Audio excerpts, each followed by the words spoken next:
என்ன பண்ணணும் அப்படின்னாக்கா, மனசு அப்படி ஒரு மாதிரி ராஜசிகமா மாறிடும். அதாவது என்ன சொல்றது? ஒரு ரெஸ்ட்லெஸ்ஸா மாறிடும். மனது அமைதியா உட்காரவே முடியாது. இந்த வக்கரம் ஆரம்பிச்ச 13 நாட்கள்ல இந்த ரிசல்ட்ட பார்க்கலாம். அதனால நம்ம என்ன பண்ணணும்? ஒண்ணு ஹனுமன் சாலிசா பண்ணணும். சனியினுடைய அந்த வீரியத்தை அடக்குவதற்கு.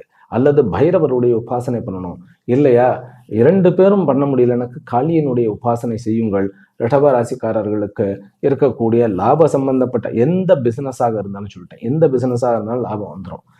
இன்ஃபேக்ட் நீங்க ஒரு பெட் கட்டுறது, சூதாட்டம் பண்றது, இது எல்லாமே கூட சட்டப்படி குற்றம். ஆனா, அதுக்கு நான் எப்பவுமே ஜாதகம் பார்க்கிறதே கிடையாது. அதனால தயவு செய்து புரிந்து கொள்ளுங்கள். நான் வேண்டாம், நான் அத ரிஜெக்ட் பண்ணணும் அப்படிங்கும்போது நமக்கு சங்கடமா இருக்கு. ஏன்னா கேள்வியோட நிறைய மெயில்ஸ் எல்லாம் வர்றது. அது நமக்கு வேண்டாம். அந்த மாரி பணம் நிக்காது. நல்ல விதத்துல போவோம். இருந்தாலும் அப்படிப்பட்டவர்களுக்கு ஈவன் ஸ்டாக்கிஸ்ட் ஆகட்டும், பிறகு ஷேர் மார்க்கெட்டில் இருப்பவர்களுக்காகட்டும் லாபம் காத்திருக்கிறது.